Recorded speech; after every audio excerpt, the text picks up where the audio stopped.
Hello guys and welcome back to caferussian.com. Меня зовут Chris.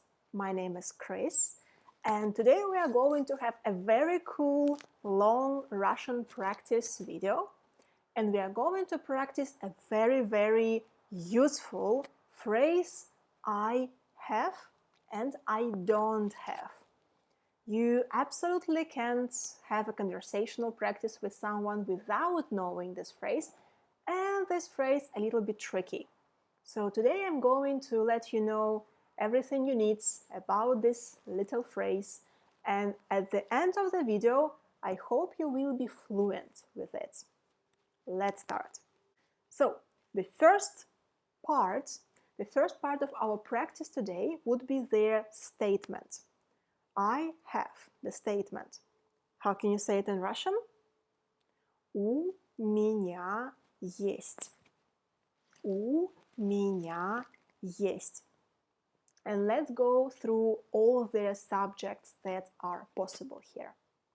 He has. У него есть. У него есть. She has. У нее есть. У нее есть.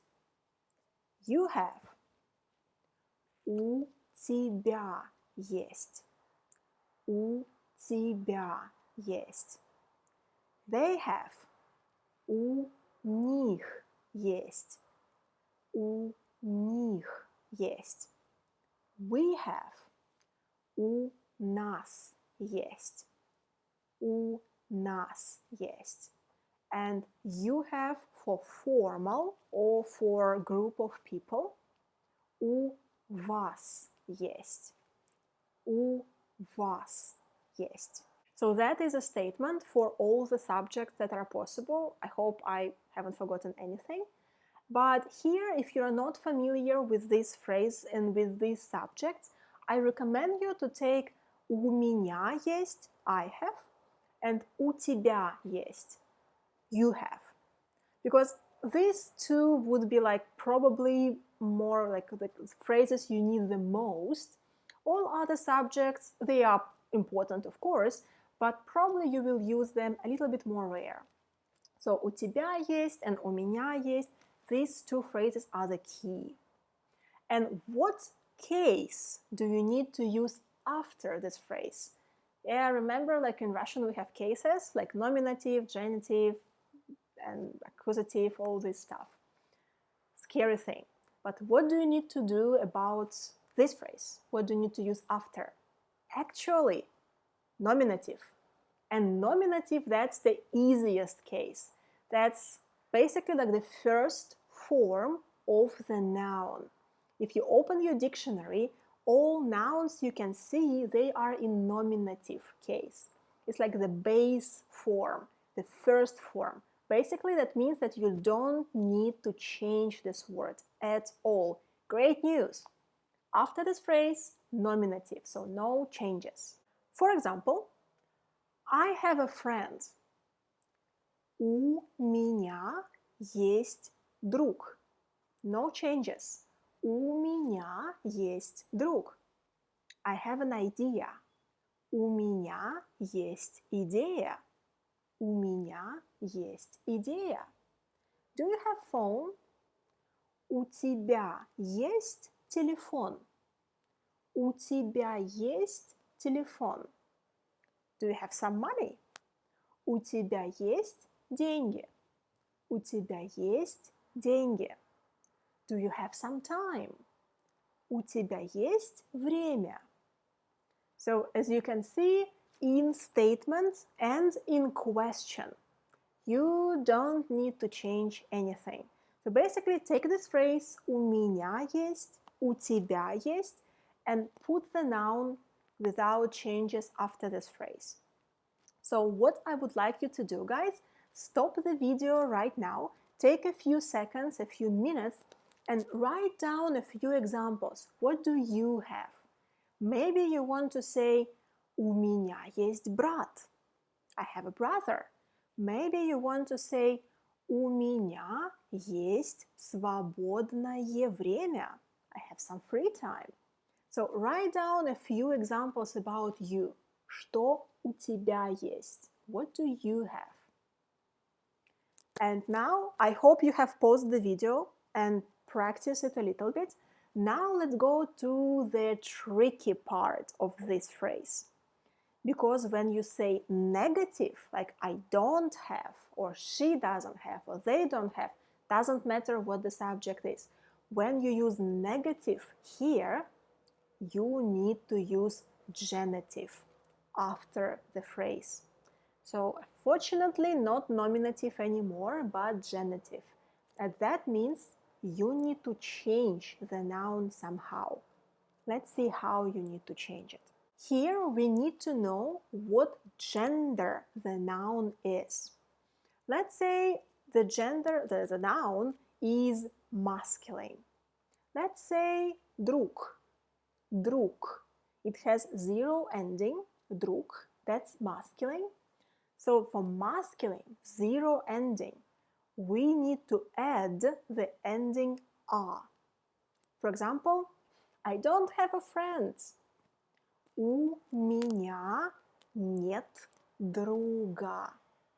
У меня нет друга.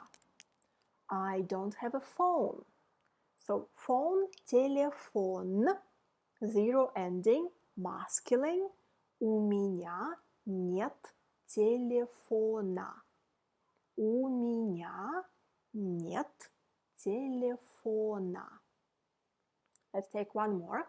Let's say she doesn't have a house.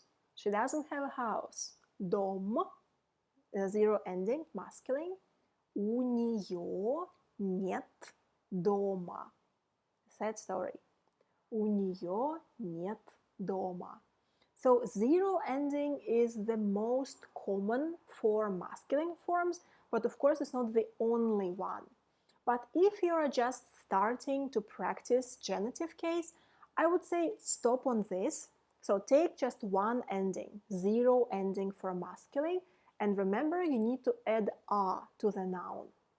So if it's like your first time with genitive case, stop on this. Stop on this.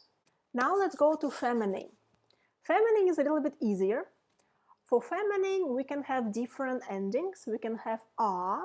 A is most common ending for feminine. We also can have soft sign, or we can have ya. But for all endings, for feminine, in most of the times, the ending would be e. E. Sometimes the ending is ы, but if your task is conversational Russian, not written Russian, you can learn it as always e, because their pronunciation difference between e and ы, well, it's not that significant. It's not that significant. So if you always say e, you will sound correct.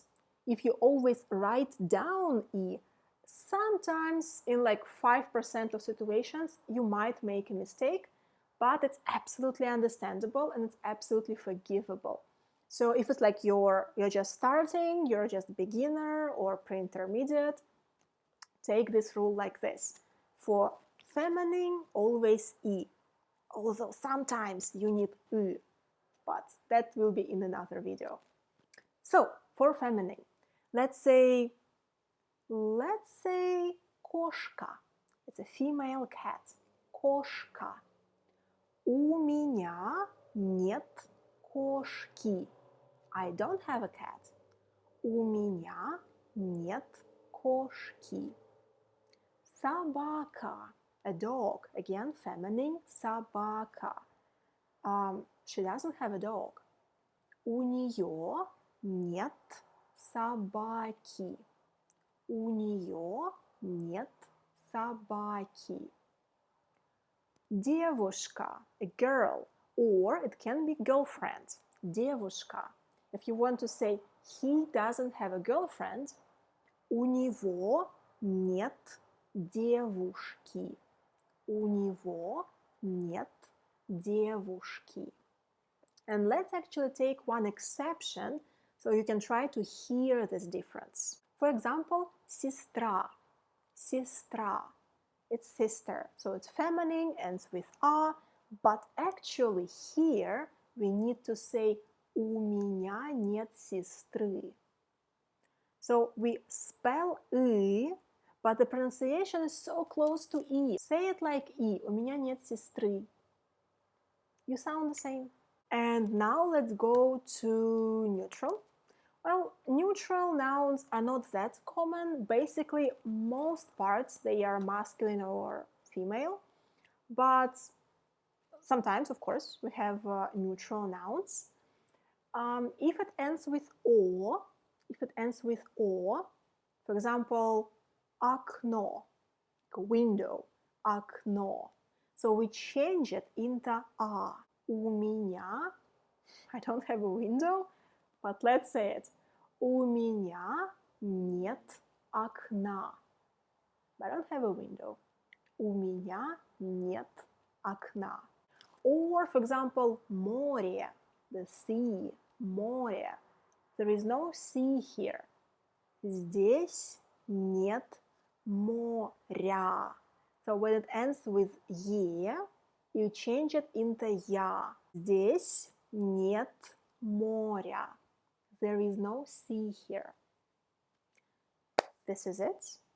So basically, if it is masculine with zero ending, change into a, and most masculine nouns are with zero ending. So if you are just starting, stop with this. Feminine endings change into e. And neutral endings, it's either a or ya. And now let's practice a little. Билет, билет. Билет means a ticket. How can you say, I have a ticket? У меня есть билет. I don't have a ticket. У меня нет билета. У меня нет билета. Машина, машина, that's a car. She has a car. У нее есть машина. У нее есть машина. She doesn't have a car. У нее нет машины. У нее нет машины. So it's actually e here, but you can say e. The sound will be almost the same. Подруга, подруга, female friend. He has a female friend. У него есть подруга. У него есть подруга. He doesn't have a female friend. У него нет подруги. У него нет подруги. And here, depending on the context, it can be understood as he doesn't have a female friend or he doesn't have a girlfriend. Kinda can be both. And let's take something else. Let's say телефон. Телефон, a phone. I have a phone. У меня есть телефон. Do you have a phone? У тебя есть телефон? У меня нет телефона. I don't have a phone. У меня нет телефона. I don't have a phone. Alright guys, this is it. This is it about I have. And of course, it's not like the full picture. It's I have for present and I don't have for present. But if you would like to check the whole video with all the nuances, with all the endings for feminine, masculine, neutral, and for all tenses, for present, past, and future, because it's a little bit interesting there. It's a little bit different in the past, it's a little bit different in the future. There are some tricky moments. So if you would like to have more practice, I invite you to my Patreon page, because on my Patreon page every week at the weekends I post 1 hour Russian practice video. And depending on when you watch this video, it's either already in the Patreon page or I'm going to post it this weekend. It will be there, 1 hour Russian practice video on I have I will have, with all variants, with all the nuances. We will have a lot of practice there. I will give you a lot of vocabulary, so we will go through it together. We'll play with these phrases. I will give you tasks. You will have time to think. Then I will tell you the answer. Basically, we will have 1 hour full practice of this phrase in all the variations. So welcome to my Patreon page. I will leave the link down below in the description box. For $10 a month, you will have 4 1-hour Russian practice videos, basically 1 video every week, so 4 videos every month, where we are practicing Russian, little vocabulary, a lot of vocabulary, little grammar every time. And if you would like to have 101 practice, I am also tutoring, so I will leave the contacts in the description box as well. You can send me a message, we can schedule our first meeting, and you can try the very revolutionary conversational technique that I created myself. And I will see you very soon, guys, in the next video. Пока-пока!